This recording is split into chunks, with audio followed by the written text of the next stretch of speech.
Top mechanic group நண்பர்களுக்கு வண்டி Royal Enfield classic 350. இந்த வண்டி BS6 வண்டி. வண்டியுடைய கம்ப்ளைண்ட் என்ன அப்படின்னா, மால் ஃபங்க்ஷன் லைட் வந்து எரிஞ்சிக்கிட்டு இருக்குது. வண்டி வந்து கரெக்டான முறையில் ஸ்லோ ஓடலை. வண்டி ஸ்டார்ட் பண்ணாலும் கரெக்டான முறையில் ஐட்லிங் வந்து கரெக்டாக ஓடலை.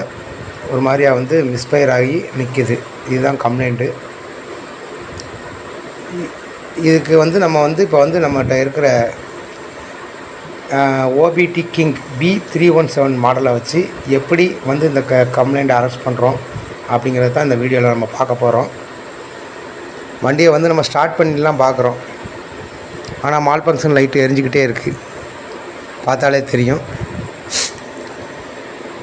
இது வந்து B317 அந்த டூல். இதில் வந்து ஃபால்ட் கோட் நம்ம எப்படி பார்க்குறோங்கிறத பாருங்கள். இதில் வந்து ஃபீச்சர் வந்து நிறையாவே கொடுத்துருக்காங்க. இது வந்து மோட்டார் சைக்கிளுக்குன்னே தயாரிக்கப்பட்டது. இதுக்கு வந்து 6 மாதம் வாரண்டியும் கொடுக்குறாங்க. நம்ம இப்போ பாருங்கள், ஸ்டார்ட் பண்ணிவிட்டு நம்ம ஃபால்ட் கோடு என்ன அப்படிங்கிறத பார்க்குறோம். சாவியை போட்ட உடனே OBT வந்து ஆன் ஆயிடுச்சு. ஃபால்ட் கோட் பார்க்குறோம். ஒரு ஃபால்ட் கோடு காட்டுது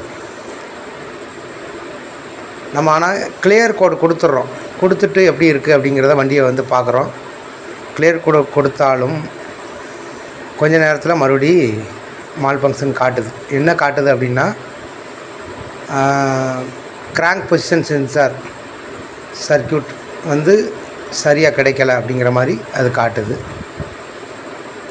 அப்படி ஸ்டெப் பை ஸ்டெப்பாக நம்ம செக் பண்ண போகிறோம். வந்து கிளியர் கோடு 1 டைம் கொடுத்து பார்க்குறோம்.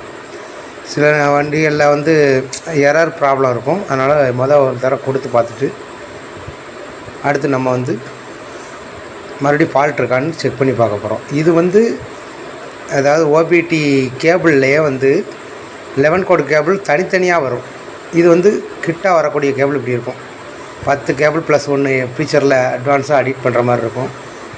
அந்த ஆட் பண்ணுற டைப்பில் இருக்கிறது தனித்தனியாக சிங்கிளாகவும் வருது. இது வந்து ஒரு அடாப்டர் ப்ளஸ் ஒரு 10 அடாப்டராக இருக்கும். எந்தெந்த வண்டிக்கு வேணுமோ தனித்தனியாக வச்சு பண்ணிக்கலாம். இது வந்து BS6 BS7 B317 OBT king அப்படிங்கிற மாடல். இதுக்கு வந்து 6 மாதம் வந்து வாரண்டி கொடுக்குறாங்க. இப்போ வந்து நம்ம கிளியர் கோட் கொடுத்து பார்க்குறோம். கிளியர் கோட் கொடுத்தாச்சு, ஆனால் மறுபடியும் கம்ப்ளைண்ட் இருக்கா அப்படிங்கிறதையும் நம்ம செக் பண்ணிக்கலாம். அதே மாதிரி வண்டி லைவில் வந்து பேட்ரி வோல்டேஜ் ஏறுறதையும் நம்ம இதில் வந்து செக் பண்ணிக்கலாம். அந்த வசதியும் இந்த டூலில் இருக்குது. இது வந்து B519க்கு அடுத்த கட்டத்தில் உள்ள டூல். இப்போ வந்து வண்டியை வந்து சாவி ஆன் பண்ணிட்டோம். மால் ஃபங்க்ஷன் வந்து ஆஃப் ஆகிருக்கு. நம்ம கிளியர் கோட் கொடுத்ததுனால ஸ்டார்ட் பண்ணி பார்க்குறோம். ஆனால் சரியான பெர்ஃபார்மன்ஸ் இல்லை. வண்டி வந்து கொஞ்சம் அடைச்சி ஒரு மாதிரியாக ஓடுது. இந்த டூலுடைய நேம் வந்து B317 OBT கிங் அப்படிங்கிறது. இதுக்கு வந்து 6 மாதம் வாரண்டி கொடுக்குறாங்க. இப்போ மறுபடியும் ஃபால்ட்டு கோட் செக் பண்ணி பார்க்குறோம். அதில் பார்த்திங்கன்னா தெரியும், ஒரு ஃபால்ட்டு காட்டுது. சரி, அது என்ன ஃபால்ட்டு அப்படிங்கிறதையும் ரீட் பண்ணி பார்ப்போம். ரீட் பண்ணி பார்த்தோம்னா அதில் நமக்கு அதாவது பிக்கப் காயில், அதாவது கிராங்க் பொசிஷன் சென்சார்ம்பாங்க. கிராங்க் பொசிஷன் சென்சாருங்கிறது வந்து பிக்கப் காயில். அது வந்து சர்க்யூட் வந்து கரெக்ட் இல்லை அப்படிங்கிற மாதிரி அது காட்டுது.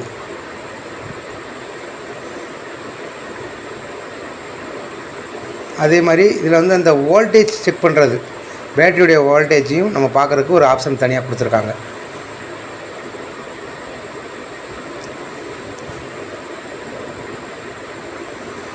இந்த டூல் வந்து இப்போ ரீசெண்டாக உள்ள டூலில் வந்து இது வந்து அட்வான்ஸ் மாடல்.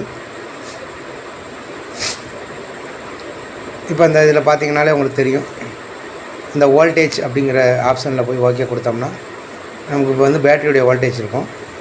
இது இப்போ செல்ஃப் பண்ணிவிட்டு நம்ம பார்த்தோம்னா அந்த சார்ஜிங் லெவலையும் பார்க்கலாம். இப்போ இந்த டூலுடைய ரேட்டு வந்து டூல் மட்டும் 2700 கேஷ் ஆன் டெலிவரி வசதியில் கிடைக்கிது. இந்த இதில் தெரியக்கூடிய, அதாவது நம்ம வீடியோவில் தெரியக்கூடிய இந்த வாட்ஸ்அப் நம்பருக்கு நீங்கள் வாட்ஸ்அப் பண்ணி ஒரு 3 நாளில் பெற்றுக்கலாம். கேஷ் ஆன் டெலிவரி அப்படின்னா நீங்கள் பைசா கட்ட வேண்டாம், உங்களுடைய முகவரியை மட்டும் அனுப்புங்க. அவங்க உங்களுக்கு பொருளை அனுப்பி வச்சுருவாங்க. பொருளை ரிசீவ் பண்ணக்கூடிய அந்த கொரியர் பாய்கிட்ட நீங்கள் அந்த பே பண்ணாலே போதும்.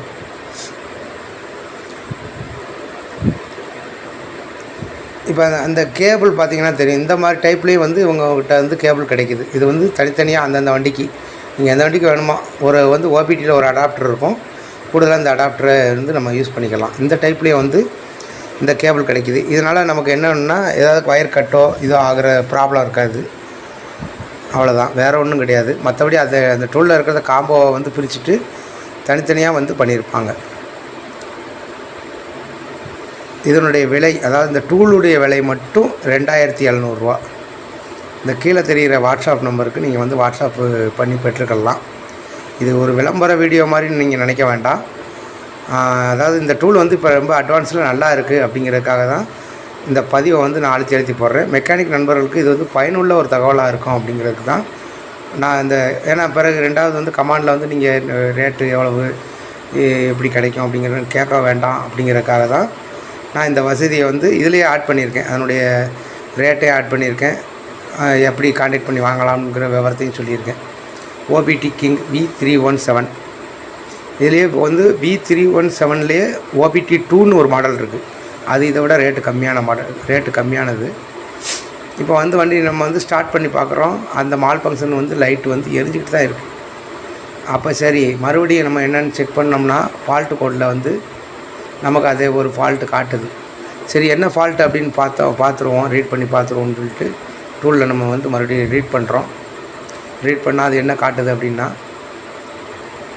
கிராங்க் பொசிஷன் சென்சார் வந்து கரெக்டான பொசிஷனில் இல்லை, அதாவது கரெக்டாக அதுலேருந்து அதுக்கு கிடைக்கல அப்படிங்கிற மாதிரி ஒரு தகவல் கொடுக்குது நமக்கு. அதாவது கிட்டத்தட்ட பிக்கப் காயில்னு சொல்லுவாங்க, அது வந்து போயிடுச்சு அப்படிங்கிற மாதிரி அது காட்டுது.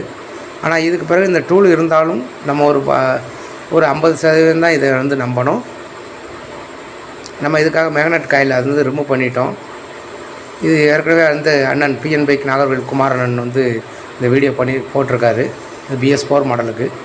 அதே இது இதுக்கும் பொருந்தும். இந்த கண்டென்சரை தான் இதுக்கு அளவு. இப்போ இந்த கண்டென்சரை உள்ளே வச்சோம்னா ஃப்ரீயாக போகுது. அந்த பிக்கப் காயிலுடைய டிப்புக்கு வைக்கும்போது கரெக்டாக க்ளோஸாக இறங்குது. சரி, நம்ம இப்போ பிக்கப் காயில் எப்படி இருக்குது அப்படிங்கிறத வந்து நம்ம வந்து மேனுவலாக இந்த மேக்னெட்டில் வந்து பிப்பு இருக்கும், இது வந்து இந்த டைப்பில் இருக்கும். நம்ம நார்மல் வண்டிகளில் ஒரு குறிப்பிட்ட லென்த்தில் மட்டும் கொடுத்துருப்பாங்க. இது வந்து தொயர்ந்து சென்ஸ் பண்ணுறதுனால அதனுடைய வேல்யூ வந்து கொஞ்சம் குறைஞ்சிருக்கலாம். ஒரு 20 அதாவது இப்போ 420 அந்த ரேஞ்சில் இருக்கணும், 25 ரேஞ்சில் இருக்கணும்னா 400 அந்த ரேஞ்சில் இருக்குது. சரி, மேக்னெட் பவர் எதுவும் கம்மியாக இருக்கும்னு பார்த்தா அதுவும் நல்லாவே இருக்குது. இது எல்லாமே அண்ணன் PN பைக் நாகர்கோவில் குமார்கிட்ட இருந்து கற்றுக்கிட்டது தான். பாருங்கள், 402 மல்டிமீட்டரில் ரேஞ்சு காட்டுது. அப்போ வந்து பிக்கப் காயில் நல்லாவே இருக்குது. இதுக்காக நம்ம வந்து பிக்கப் காயில் மாற்றணும் கூட அவசியம் இல்லை. காரணம் என்ன அப்படின்னா, அந்த லென்த்தை வந்து நம்ம க்ளோஸ் பண்ணணும். ஏற்கனவே பழைய BS4 மாடலுக்கு நம்ம பண்ணுவோம், அது மாதிரி பண்ணணும். பாருங்கள், உங்களுக்கு பார்த்தாலே தெரியும் மேக்னெட்டிக் ஃபீல்டு வந்து நல்லா இருக்குது. இதுக்கு நம்ம வந்து லேசாக ஒரு சின்ன திருப்புளி வச்சு லேசாக நெருக்கி விட்டோம்னா போதும். இதனுடைய அளவு பார்க்குறதுக்கு வந்து நம்ம 4700 கண்டென்சர் 2025 வோல்ட் உள்ள கண்டென்சரை வந்து யூஸ் பண்ணாலே கரெக்டாக இருக்கும் அதனுடைய லென்த்து. இப்போ வந்து அதுக்குள்ளே போகக்கூடாது, அதாவது சென்டரில் வைக்கும்போது பிப்பில் போனது இப்போ போகக்கூடாது, கரெக்டாக இருக்கணும். இந்த அளவில் மெஷரிங்கில் வச்சிங்கன்னா இந்த பிக்கப் காயிலுடைய ஃபங்க்ஷன் வந்து ப்ராப்பராக இருக்கும். ஆமாம், சைடில் வைக்கும்போது கொஞ்சம் க்ரிப்பாக உள்ளதெல்லாம் போகிற மாதிரி அளவில் நீங்கள் நெருக்கி விட்டிங்கனாலே போதும். பாருங்கள், 4700 MFT 25 வோல்ட்டு. இந்த கண்டென்சருடைய அளவு வந்து அதனுடைய விட்டம் வந்து இதுக்கு கரெக்டாக இருக்கும். வண்டியை வந்து இப்போ ஸ்டார்ட் பண்ணுறோம். ஸ்டார்ட் பண்ணோடனே பாருங்கள், நம்ம கிளியர் கோடு எடுக்க வேண்டாம். கம்ப்ளைண்ட் அரெஸ்ட் பண்ணிட்டாலே ஆட்டோமேட்டிக்காக வந்து மால் ஃபங்க்ஷன் வந்து ஆஃப் ஆகிடுது. வண்டி பக்காவாக ஸ்லோ அடிக்குது.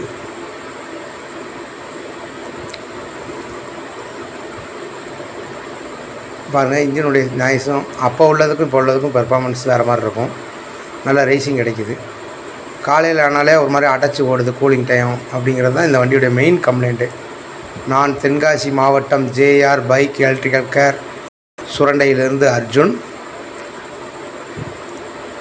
இந்த பதிவில் வந்து நான் நிறைய விஷயங்கள் கொடுத்துருக்கேன். அதுக்காக கொஞ்சம் வீடியோ லென்த்தாக இருக்கும். இந்த வீடியோ பார்த்துக்கிட்டு இருக்கிற பொறுமையாக பார்க்கக்கூடிய அனைத்து நண்பர்களுக்கும் நன்றி, வணக்கம்.